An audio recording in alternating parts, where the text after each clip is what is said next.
Good evening, I'm Nisa. This is CTV News at 5. Tonight, Alberta's premier doubles down on her aversion to retaliate in the U.S. trade war.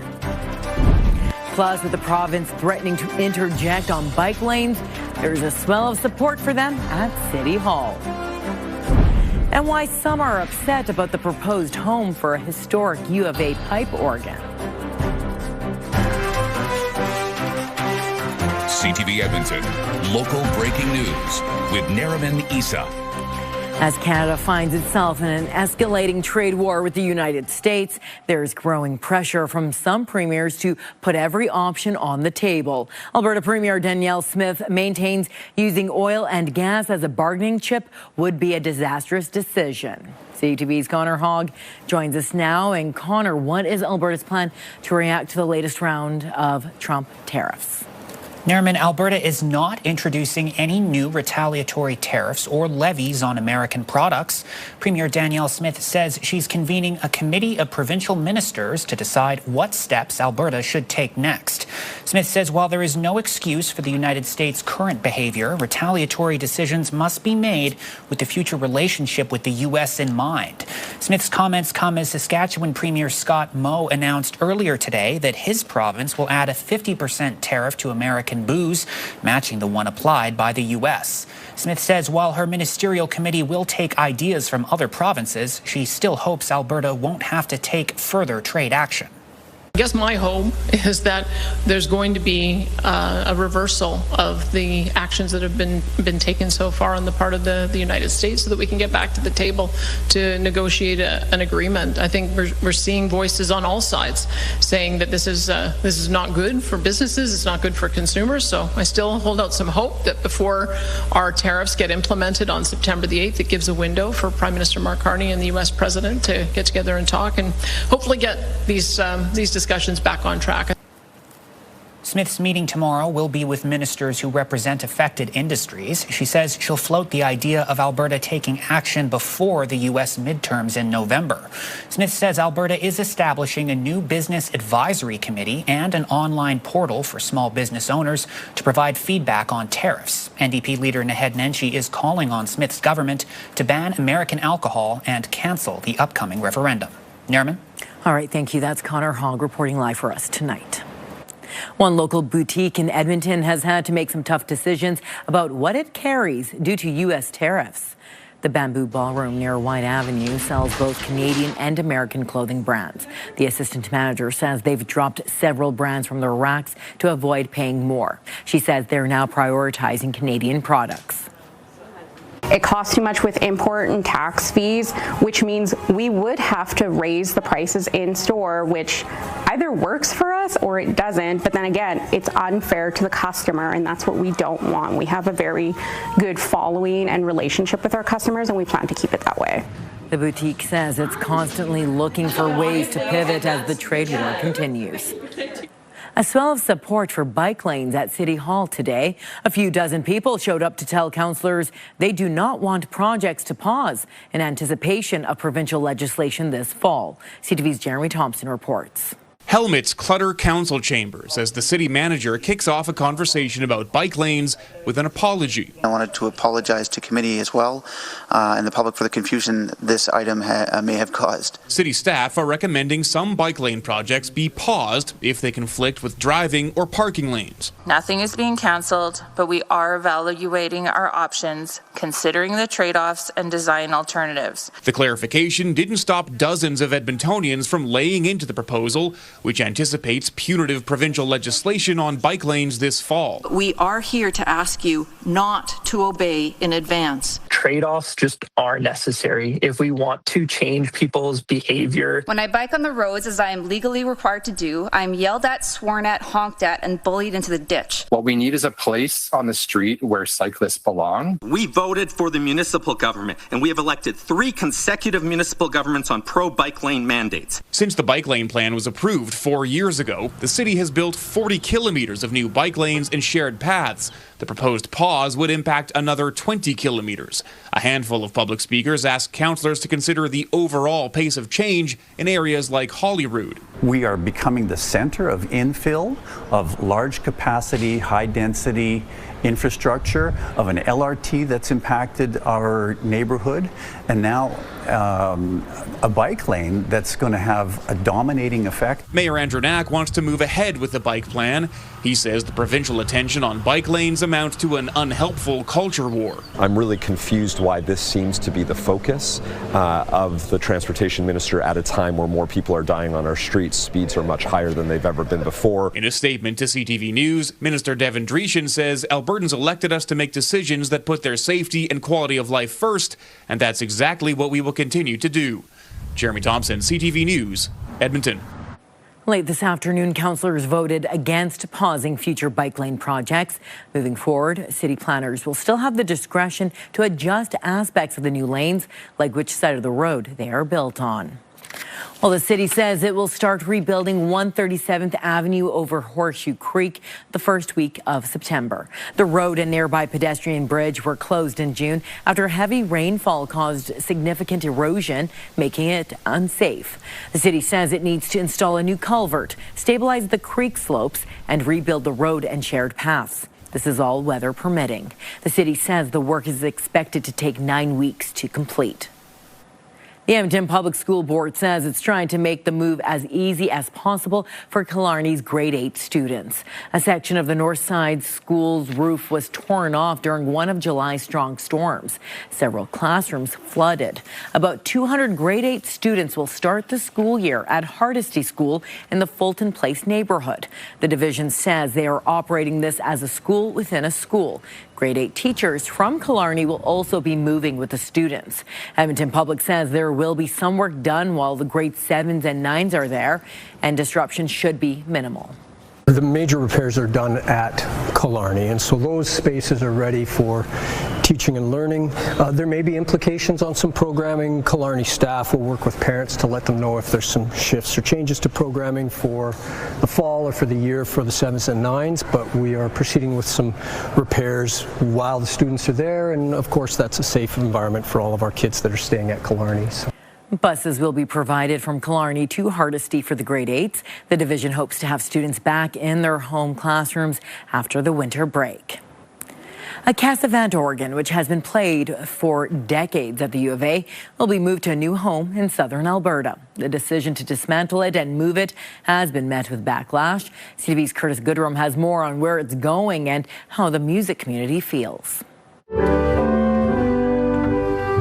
Edmonton organist Tammy Jo Mortensen has been fighting to keep the Cassavant organ at Convocation Hall. The University of Alberta has decided the organ will go to a church 5 hours from Edmonton in the town of Picture Butte near Lethbridge. It's very specialized, it's very unique to that space, and it's really disappointing that it will be going. The Cassavant organ was installed in Convocation Hall in 1978. The organ is a memorial for students and staff that died during World War I and World War II. Accompanying the instrument are over 200 plaques of those students and staff. The move the university is making will separate them. The moving of a monument on a whim, the severing is like taking a headstone away from the grave and calling that two places to now honor. The U of A says the pipe organ needs to be removed due to renovations to increase accessibility in the hall.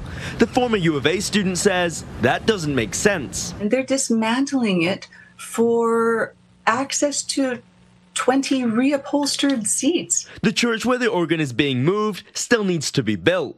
The Reverend says they're hoping to start construction next spring. When the sanctuary is finished, then we hope to have a special service, invite different people also from the community. For Mortensen, she's concerned about the safety of the organ, which is set to sit in storage for at least 18 months.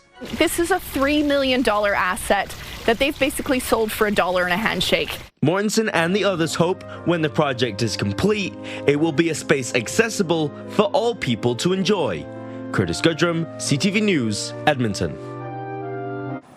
People are being asked to have just a little patience as they head to Commonwealth. Doors have just opened for tonight's Guns N' Roses concert. The usual rules for outdoor shows at Commonwealth are in effect. There are parking restrictions for the area around the stadium. The city is urging fans to take public transit or one of the park and ride shuttles. The opening act is the Black Crowes. Now, rockers are not known for being early, but the show is scheduled to start just before 6:30. All right, Corey Adel joining us now with the first look at weather, and those heading to the show, are they in for a good evening at Commonwealth? I think so, Nairman. It's going to be warm. It's going to be fairly clear, and yeah, great night for a concert outside as we fly high with the CTV drone right now. We can see Commonwealth there in the distance in the center of your screen, downtown in behind, and a blue sky, just a little bit of high scattered cloud. The cloud is going to be remaining sparse as we go throughout the evening.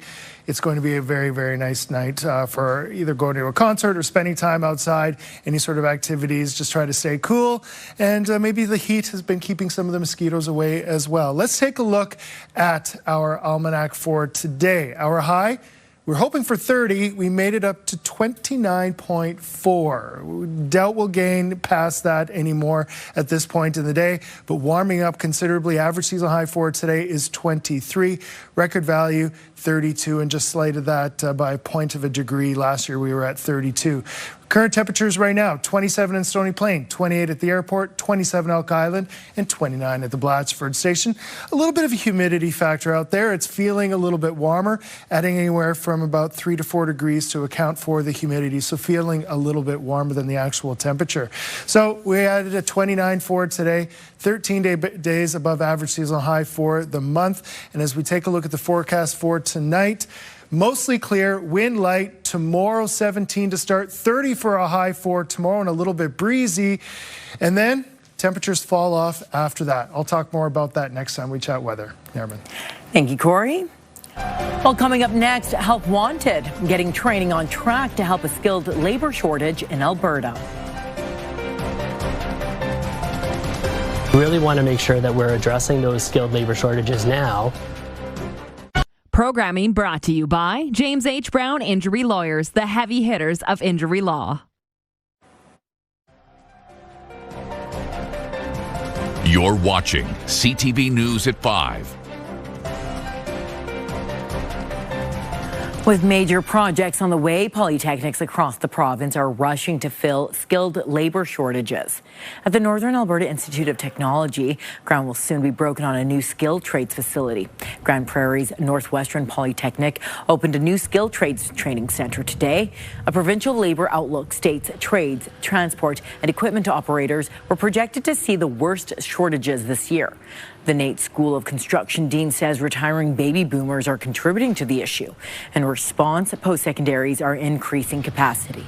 We recognize that there's going to be some big projects in the province and nationally, and so we really want to make sure that we're addressing those skilled labor shortages now so that those projects aren't put in peril and that timelines aren't impacted.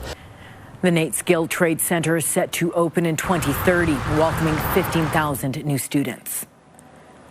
The federal government is spending more than $6 million in the Cold Lake region on projects to help diversify the economy. $6 million will go towards an oil company owned by Cold Lake First Nations. Then Energy Corporation works to develop oil resources beneath reserve lands. You know, you go to school, you meet with colleagues. They come from various walks of life. There's different experience, but none of which, from my experience, have had their own oil and gas company. So it's really rewarding opportunity for us to have this opportunity to bring back long-term revenue and employment for our people. Keep showing the amount of how Alberta is hitting above its weight when it comes to a lot of the defense and a lot of energy sector. So for this amount of money, we will likely see 90 more jobs in and around Cold Lake. An additional $600,000 will be spent on renovations and upgrades to the Cold Lake Regional Airport. That will establish a training facility for an aircraft maintenance engineering program. The Edmonton International Airport is helping dogs travel to their forever home. The Greater Edmonton Animal Rescue Society, also known as GEARS, brought a number of adoptable animals to the airport this afternoon. Travelers could pet the pups or learn more about taking one of them home. Today is International Dog Day, but the airport says it welcomes people's pets year-round. It also has a team of 12 pet therapy dogs to help ease travelers' nerves. We do see the results. People almost melt when they see a little puppy, or if they're a bit stressed while they're traveling, it really does take a little bit of that away. The airport says in its 3-year partnership with Gears, there have been about 12 adoptions directly related to the event. Fledgling peregrine falcons are leaving their nests for the season, making it the perfect time of the year to catch a glimpse of them. The falcons aren't always easy to spot, given that they can fly more than 300 kilometers per hour. The Alberta Conservation Association has cameras on falcon nests around Edmonton. Nature Alberta's Fledge Watch program also recruits amateur bird watchers to help keep an eye on them. Dale Guino with Wild North says these types of conservation efforts have paid off. He says in the 1970s, there were around 2 breeding pairs of peregrine falcons in Alberta. Now there are up to 70 pairs. Conservation and breeding programs and re-release programs have been very successful. Even today, young birds from Edmonton are often brought up north, paired up with experienced hunting birds that teach them how to hunt, and they get out of the perils of the city where they can thrive in the northern parts of the province. Now, he says if you do spot a peregrine falcon that appears to be injured, you should reach out to Wild North for instructions on how to help it. Well, still ahead, the race is over for 2 Edmonton sisters, but they're not sad about the way their amazing adventure ended. Getting to run this race alongside my sister was truly the greatest gift. Shayla, Cheyenne, you are the last team to arrive. I am sorry to tell you this, but you have been eliminated from the race. I just want to say I love you, and I'm so proud of everything that we did together and how we showed up for each other. We truly have memories to last a lifetime. An emotional exit for 2 Amazing Race Canada contestants from Edmonton. Sisters Shayla and Cheyenne got within the top 6, but were eliminated after struggling on the cricket pitch. Despite that, the sisters told CTV Your Morning that they wouldn't trade the experience for anything. Getting to run this race alongside my sister was truly the greatest gift. We've never got to spend this much time together as sisters in our whole life, and trauma kept us separated for up until our young adult years and just our own paths going different ways. So this was truly really beautiful and healing for us, and I would never take any of it back. I would do it all over again. The Amazing Race Canada airs Tuesday at 7 o'clock right here on CTV and the next day on Crave. You know who the next team from Edmonton should be? You and I? Yes. Yes. Except for I don't know how to drive stick shift, but I'll learn. And I'm afraid of heights, and I won't have the things, but we can totally do it. Yeah, I might rethink my pairing right now, but no, I'll do the stick driving, I'll do the heights, you do everything else, yes. Weather-wise, Nariman, wow, look at it outside. Isn't it just beautiful? It is warm. We are sitting at 29. It's mostly sunny. The wind is light. Yeah, finally a bit of summer weather. It feels like we've been waiting for conditions like this for a while. The weather has been pretty decent over the last week and a half. As we take a look at other temperatures across the province right now, 29 in Red Deer as well as Calgary. Banff at 29. Jasper, 32. 32 in Lethbridge, Medicine Hat, 33, Lloydminster, 27, Fort McMurray right now, 28. So feeling the heat throughout the province. Wow, even in the Mount Parks, that is impressive, 32 in Jasper right now. As we take a look, there is a severe thunderstorm watch for high level, potential of some severe thunderstorms as we go throughout the evening tonight. So just want to keep that in mind. Keep an eye on the sky for changing conditions. As we look pretty quiet right now in the northwest, although we don't get a good radar image up there. But there is some cloud. Slave Lake, partly cloudy. For us here in Edmonton, mostly clear sky, fairly clear to the south as well as to the east. Just a little bit of cloud kind of brushing by Smoky Lake as well as Lamont. As we take a look at the futurecast, mostly clear for the rest of the day today. Overnight, mostly clear, but then we have a little bit of cloud starting tomorrow morning, but we will see that break up, and then as we go throughout the afternoon, fairly clear. Edson out towards Grand Cache, Grand Prairie through the supper hour, possible storms. For us, it looks like late evening we could see some of the storms move into the Edmonton area and then pass through late tomorrow into the early morning hours. So the ridge will break down and there's the potential for some storms. Tomorrow morning, Fort McMurray 13, Slave Lake 13, Red Deer starting off at 12, Jasper cooling to 9, which is good from the heat today. As we take a look, the warmer temperatures will be to the east-northeast. Vegreville 31 for tomorrow. Fort McMurray 29. Edson, again, could see those thunderstorms. Areas in the south will see temperatures in the 30s. It is going to be quite hot, but then, as I said, that ridge will break down and temperatures will drop off. So for us here in Edmonton tomorrow, 17 to start. We have a little bit of cloud in the morning, then we get to some sunnier sky. 30 for a high. Late day, we've got the cloud moving in. Late evening, into the early morning hours, possibly some thunderstorms, and the winds will pick up as well. Friday, as we go throughout the day, it'll be a mix of sun and cloud, a return to more seasonal temperatures. Seasonal high for today is 23, 22 for Friday. A chance we could see some evening showers, very slight chance of morning showers on Saturday, a high of 20. 20 on Sunday, a chance of showers, and then 23 on Monday. The forecast for next week, a little bit up and down. I'll take a look at your 10-day forecast in the 6 o'clock newscast. Thank you, Corey. When we return, spending the last few days of summer getting ready for a favorite winter pastime. It's like kind of being a mini Oilers hockey player.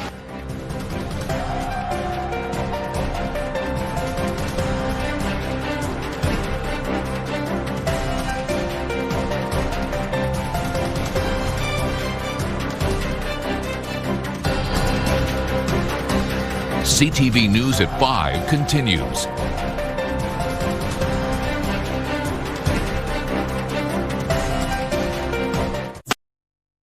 Programming brought to you by James H. Brown Injury Lawyers, the heavy hitters of injury law. Kids in YMCA day camps and programs are gearing up for hockey season. The Edmonton Oilers Community Foundation and the YMCA have teamed up to provide Oilers-themed day camps. Kids are taken to Ice District for different activities, including shinny, Connect 4, and chalk drawing. I think it's like really fun because it's like you can play hockey, you can like interact with your friends and stuff. It's like kind of being a mini Oilers hockey player. Without the Edmonton Oilers Community Foundation support, we wouldn't be able to reach this many children and have them engaged in fun outdoor activities and just give them a chance to be in the downtown core, feel the vibrancy, and get on the Oilers bandwagon. More than 1,500 kids have taken part this month. This is the second year for the collaboration. That's all our time for our show for tonight. Thank you for watching. Corey and I will be back here for 6 o'clock. CTV News continues now.